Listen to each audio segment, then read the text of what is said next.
Stay tuned for Airgun Detectives.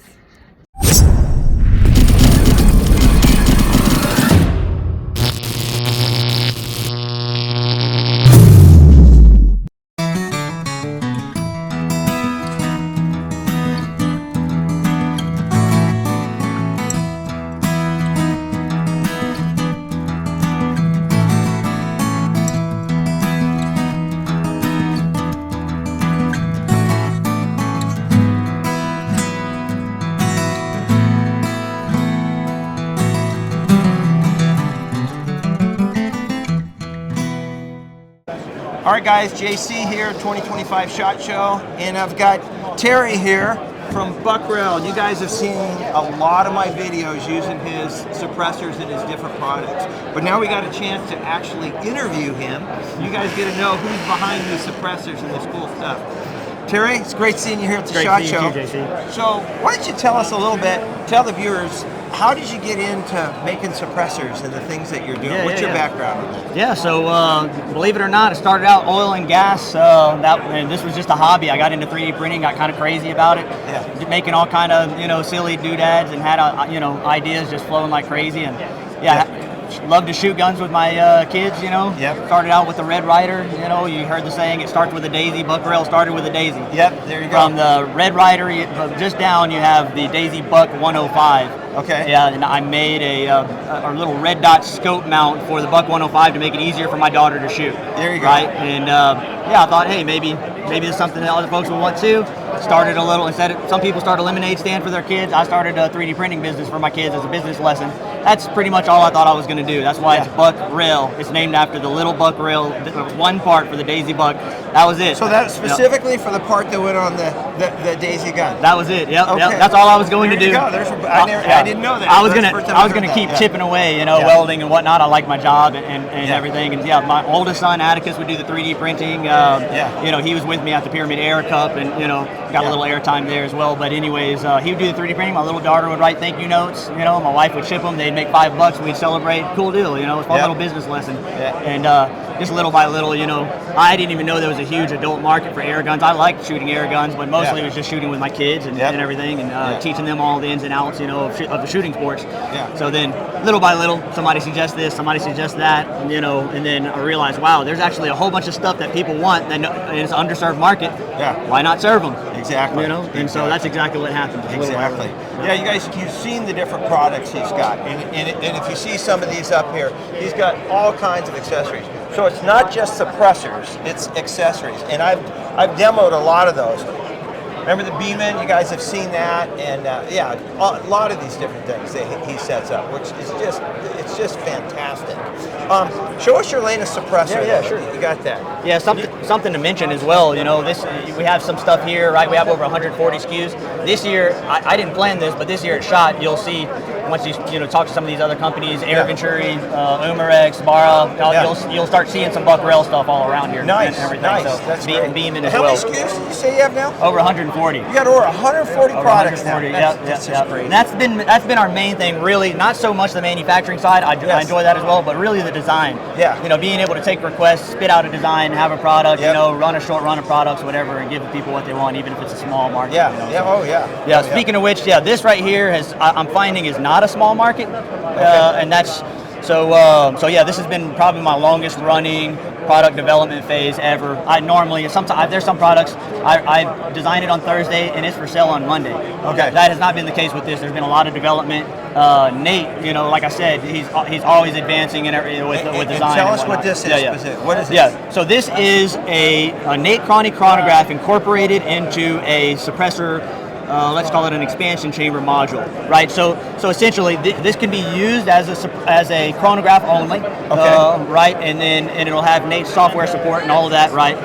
It can be threaded onto a half 20 UNF, or I'll introduce other thread patterns and whatnot. It has a swivel fitting, so you can clock it however you need to, tighten down set screws and whatnot.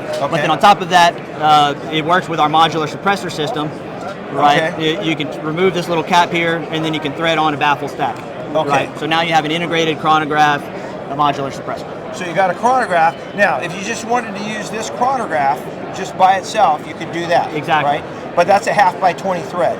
It's yeah, and I actually have another one for an M18x1. So Okay. right, but I'm still getting it to where we can work with big bores. I knew I was going to blow it up. You know, I put it on, you know, an Air Force Texan and blew it up just for fun, whatever, you know, and I put that video out just to show we're working on it. We're getting there. Gotcha. Need to thicken it up a little bit. I want to have maximum amount of, you know, volume inside of there, right? So that leads to thinner walls. So I'm just going to thicken them until we get up there to where we can accept the big boards. Until it's solid enough. Yeah, exactly. Yeah, you got to like it. Yeah, and I'm making a, you know, mounting system for the batteries. You know, it's got a separate battery, so you can use a little, you know, common off-the-shelf power supplies like this. I really like the Anchor power supply. It's pretty cheap, but and works great. This thing will run a chronograph for weeks.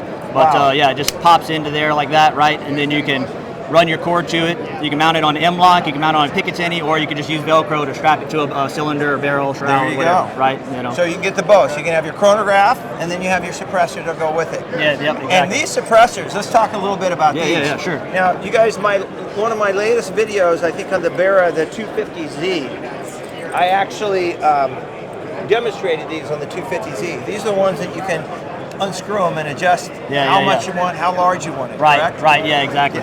Now, these are amazing. Yeah, I was just sharing. When I did a review on the 250Zs, the Barras, I was using these, and they were just absolutely amazing. Love it. And I love the idea that you can just make them, you know, any length that you want. So if you got something a little more compact, you can do that. Yeah, exactly. But these seem, the finish and the durability on these just seem, wow, they're just amazing. Yeah, so that's one of the things that we've kind of been trying to highlight here is, you know, we built a good reputation, you know, as good of a reputation as you can have for fuse or FDM, like hobby grade 3D printed parts, right? And but that's been so successful. I've been able to move on to more advanced, you know, 3D printing technology, selective laser sintering, and that's what we're doing now. Okay. It's an expensive process, but you know, whenever you have the volume and everything, we can still produce affordable, short run parts and whatnot, right? And so that's what's changed is that this is selective laser sintering. Same thing with this guy here. This is just something I had a little fun with. Okay. But yeah, so essentially the modular suppressor is going to allow us now not only to have the separate thread pattern expansion chambers and whatnot, be able to choose your length and caliber and all that, but different mounting systems as well. We just got a patent for a collet adapter where you can skip the threaded adapter now. Really? Right. Yeah. So this isn't available yet. There's people have been blowing us up about it. So tell us the theory behind this. So how's this going to work? Sure. So the idea, this is a really common item. A lot of folks who are familiar with machining, you know, and other manufacturing processes and whatnot will know what a collet is. Okay. So that's not necessarily new.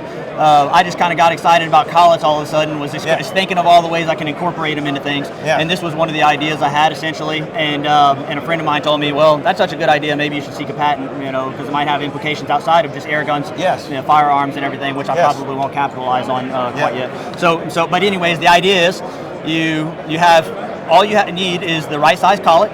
And if you know your barrel, like say for the common barrel sizes for, like say Beeman AIRGUNs, the 14, 15 millimeter barrels, right? You get a 15 millimeter collet, right? And then you just slide the collet on, tighten down this nut here, and then that's going to clamp down on the barrel, and you know. And there you go. Wow. You skip the. So that'll be a solution for some of the rifles that don't have the 1/2x20 or the threaded type barrels. Right. Whereas you might pay $45 or something like that, right, for a threaded adapter, and then you'd have to get a 1/2 suppressor and whatnot, where you can skip that. That'll do the whole thing. Right. So it'll help with the affordability for sure of adding even more to adding a suppressor only to unobstructed, you know, barrels that don't have a front side or whatever, you know. Exactly.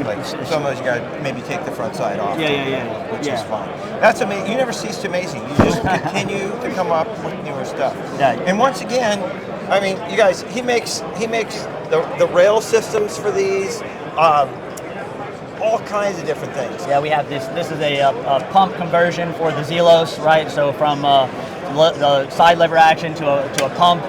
I don't have it displayed right now, but we've released a Hot Time Jet pump conversion that's been very, very popular. Every time I make those, they sell out.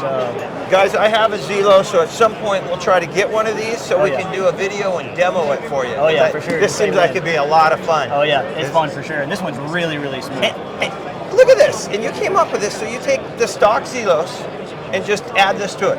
Yes, sir. And it's ready to go. Yep, so it doesn't matter. You know roughly what something like that will retail for? It'll be around $60. Unbelievable. So you're going to be able to turn the Zelos into a pump. I'm definitely going to get one of those at some point, guys. We're going to show you how that operates. Yeah.